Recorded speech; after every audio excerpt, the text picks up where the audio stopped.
किसी दूर गांव में एक छोटी सी कच्ची झोपड़ी में इकरा नाम की एक मासूम और नेकदिल लड़की रहती थी। इकरा की मां अब इस दुनिया में नहीं रही थी और उसके अब्बू ने दूसरी शादी कर ली थी। सौतेली मां के आने के बाद इकरा की जिंदगी जैसे अंधेरे में डूब गई। उसकी सौतेली मां दिन रात उस पर जुल्म करती, घर का सारा काम उसी से करवाती और फिर भी ताने देती, बेवकूफ लड़की, तुझसे तो कुछ काम भी ढंग से नहीं होता।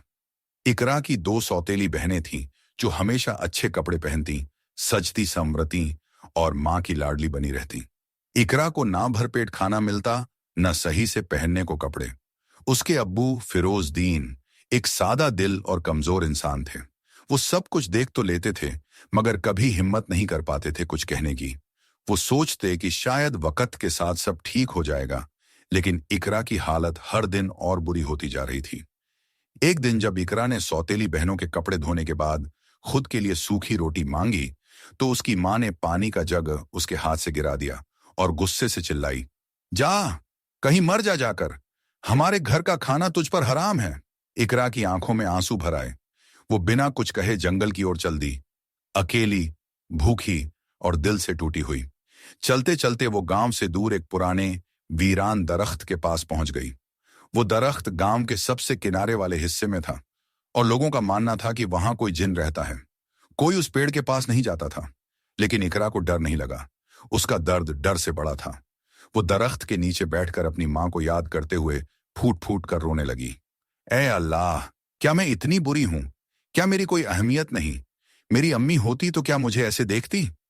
उसकी सिसकियां जंगल में गूंज रही थीं। तभी ठंडी हवा चली और उसे लगा जैसे कोई बहुत पुरानी गहरी आवाज उसके पास से निकली हो। तुम बहुत रोती हो। इकरा चौंकी। उसने इधर उधर देखा मगर कोई नजर नहीं आया। आवाज फिर आई, बहुत धीमी मगर साफ, तुम्हारा दिल बहुत टूटा हुआ है। इकरा डर के मारे खड़ी हो गई, लेकिन उसकी आंखों में अब डर नहीं था, बस ताज्जुब था। वो बोली, कौन हो तुम? कोई जवाब नहीं आया मगर हवा जैसे रुक गई। पेड़ की एक डाली धीरे से हिली, जैसे किसी ने उसे छुआ हो। इकरा ने कुछ महसूस किया, कोई मौजूदगी, कोई ऐसा एहसास जो डरावना नहीं था बल्कि सुकून देने वाला था। उस दिन के बाद इकरा रोज उसी दरख्त के नीचे बैठने लगी। वो वहां बैठकर अपनी मां से बातें करती, खुद से बातें करती और उस अनदेखे हमदर्द से जो शायद कोई जिन था। कुछ ही दिनों में गांव की औरतों को यह बात पता चल गई कि इकरा उस जिन वाले पेड़ के पास जाती है। उन्होंने उसकी सौतेली मां से जाकर कहा, अगर तेरी बेटी उस जिन के चुंगल में फंस गई तो सबको नुकसान होगा। लेकिन इकरा की मां तो पहले ही उससे नफरत करती थी। उसने झूठ फैलाना शुरू कर दिया, ये लड़की तो हमेशा से ही मनहूस है, अब देखो जिन से दोस्ती कर रही है। गांव में बातें फैलने लगी। इकरा का नाम लेकर लोग बच्चों को डराने लगे, पर इकरा को फर्क नहीं पड़ा। दरअसल वो पहली बार महसूस कर रही थी कि कोई तो है जो उसकी बातें सुनता है, कोई जो उसे ताना नहीं देता, कोई जो बस चुपचाप साथ देता है। इसी बीच एक रात जब इकरा बहुत उदास होकर पेड़ के नीचे बैठी थी, तब फिर वही आवाज आई, इस बार थोड़ी तेज, थोड़ी साफ। अगर तुम चाहो तो मैं तुम्हारी मदद कर सकता हूं। इकरा ने आंसू पोंछे और फुसफुसाई, तुम कौन हो? पेड़ की शाखों में हलचल हुई और उसने सुना, मैं एक जिन हूं, लेकिन मैं वैसा नहीं जैसा लोग कहते हैं। इकरा उस दरख्त के नीचे खामोशी से बैठी थी और उसकी आंखें आसमान को देख रही थीं। जिन की आवाज अब धीरे धीरे उसके लिए जानी पहचानी बन चुकी थी। उस आवाज में न डर था न फरेब, सिर्फ एक अजीब सी तन्हाई और सुकून था। तुम क्यों मेरी मदद करना चाहते हो? इकरा ने धीरे से पूछा। पेड़ की शाखों में हलचल हुई। जिन ने कहा, क्योंकि मैं भी कभी इंसान था और मुझे भी किसी ने धोखा दिया था। मैं जानता हूं तन्हाई क्या होती है, दर्द क्या होता है। इकरा की आंखों में एक चमक आई। पहली बार किसी ने उसके दुख को समझा था। वो जिन जो कभी किसी इंसान का बेटा था, किसी जालिम की चालों में फंसकर जिन बना दिया गया था और अब सालों से इस दरख्त में कैद था। न बाहर जा सकता था, न किसी से खुलकर बात कर सकता था। इकरा अब रोज उससे बातें करती। वो अपनी मां को याद करती, अपने ख्वाब सुनाती और जिन उसकी हर बात ध्यान से सुनता। एक दिन जिन ने उससे कहा, अगर तुम चाहो तो मैं तुम्हें रोज एक तोहफा दिया करूंगा, एक ऐसा तोहफा जो तुम्हारी तकलीफें थोड़ी कम कर दे। अगले दिन इकरा को उस पेड़ के नीचे एक छोटी सी थैली मिली। उसमें गर्म रोटी, थोड़ा गुड़ और एक साफ दुपट्टा रखा था। उसकी आंखें भर आईं। उस दिन के बाद रोज इकरा को कुछ ना कुछ वहां से मिलता। वो समझ गई थी जिन उसकी मदद कर रहा है, लेकिन ये बात किसी को बताना उसके लिए खतरे से खाली नहीं था। एक दिन इकरा की सौतेली माँ ने उसे छुपकर उस दरख्त से कुछ उठाते देख लिया। जब इकरा घर पहुंची तो सौतेली माँ ने उसका दुपट्टा खींचते हुए पूछा, कहां से लाई ये चीजें? किससे मिलती है तू जंगल में? इकरा चुप रही। उसकी चुप्पी ने सौतेली माँ को और भड़का दिया। उसी रात उसने गांव के कुछ लालची मर्दों को बुलाया और कहा, उस पेड़ के नीचे खजाना छुपा है। वो लड़की जिनसे मिलती है और जिन उसे सोना देता है, जाओ और वो सब मेरे लिए ले आओ। अगले दिन जब इकरा उस पेड़ के पास पहुंची तो उसे अजीब सा सन्नाटा महसूस हुआ। पेड़ की शाखें हिली भी नहीं। हवा में वो अपनापन नहीं था जो रोज होता था। तभी एक टूटी हुई आवाज आई, इकरा, बचाओ। इकरा डर के मारे पीछे हटी, लेकिन फिर उसकी नजर पेड़ के पीछे पड़ी। वहां जली हुई अगरबत्तियां, मिट्टी में खोदी गई जमीन और टूटे हुए पत्ते थे। किसी ने वहां कुछ करने की कोशिश की थी, जैसे उस जिन को कैद करने की। इकरा रोने लगी। तुम ठीक हो? तुम बोल क्यों नहीं रहे? कई मिनटों की खामोशी के बाद आवाज आई, बहुत हल्की और टूटी हुई, मैं अब कमजोर हो गया हूं। उन्होंने मुझे बांध दिया है, मगर तुम्हारी दुआ से मैं बच सकता हूं। इकरा ने उसी वक्त वुजू किया और वहां बैठकर रोते रोते दुआ करने लगी। उसकी आंखों से आंसू रुक नहीं रहे थे। तभी उसके पास एक बुजुर्ग इंसान आकर खड़े हो गए। सफेद कपड़े, सफेद दाढ़ी, आंखों में रहमत की चमक। उन्होंने पूछा, बेटी, तुम क्यों रो रही हो? इकरा ने बिना डरे सब कुछ बता दिया। उस जिन से अपनी दोस्ती, उसकी मदद और अब उस पर हुए जुल्म की कहानी।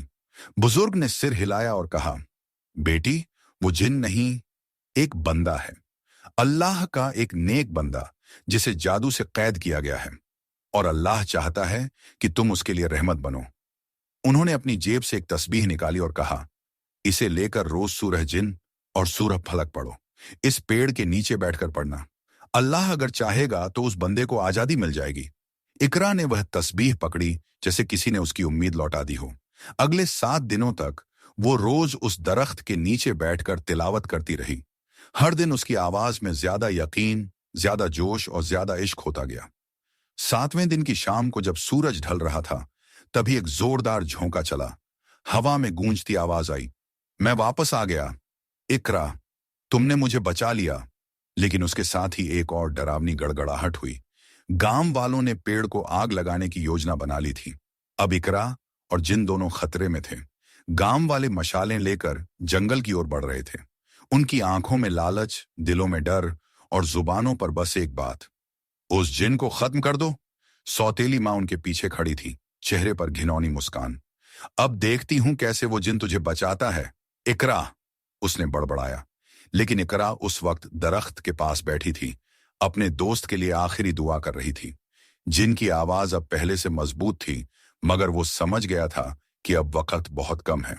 उसने कहा, इकरा, अगर आज ये लोग इस दरख्त को जला देंगे तो मैं हमेशा के लिए मिट जाऊंगा, मगर मेरी आखिरी तमन्ना है कि तुम मेरा राज जान लो। इकरा ने सन्न होकर पूछा, कौन हो तुम? क्यों कैद हुए? जिन ने बताया, सालों पहले मैं एक इंसान था, एक बुजुर्ग के बेटे, नेक दिल, अल्लाह का बंदा, मगर एक जादूगर ने मुझे धोखे से जिन बना दिया। उसने मेरे अंदर कैद डाल दी ताकि मैं उसके लिए बुरा काम करूं, मगर मैंने इनकार कर दिया। इस इनकार की सजा ये हुई कि उसने मुझे इस पेड़ से बांध दिया और मेरी रूह सालों से यहां पड़ी रही। इकरा की आंखों से आंसू बहने लगे। तो तुम कभी बुरे थे ही नहीं, जिन ने धीमे से कहा, और मैं कोई और नहीं, मैं तुम्हारा सगा भाई हूं, जिसे तुम्हारी मां ने अपनी आखिरी सांसों में दुआ देकर अल्लाह की राह पर छोड़ा था। इकरा जैसे पत्थर सी हो गई, उसके हाथ कांपने लगे। भाई, हां, जब मैं छोटा था, अब्बा की पहली बीवी यानी तुम्हारी मां मुझे लेकर शहर गई थी, वहां एक सूफी बाबा से तालीम दिलवाने। लेकिन रास्ते में हम पर हमला हुआ और मैं अलग हो गया। सबको लगा मैं मर गया, लेकिन मेरी रूह यहां बसी रही आज तक। उसकी बात पूरी भी नहीं हुई थी कि गांव वाले पहुंच गए। मशालें जलने लगीं, भीड़ चिल्ला रही थी, दरख्त को आग लगाओ। इकरा उनके सामने खड़ी हो गई, हाथ फैलाकर। रुको, ये दरख्त मत जलाओ। सौतेली मां चिल्लाई, हट जा रास्ते से, तू भी उस जिन की तरह पागल हो गई है। बुजुर्ग बाबा वहां पहुंचे।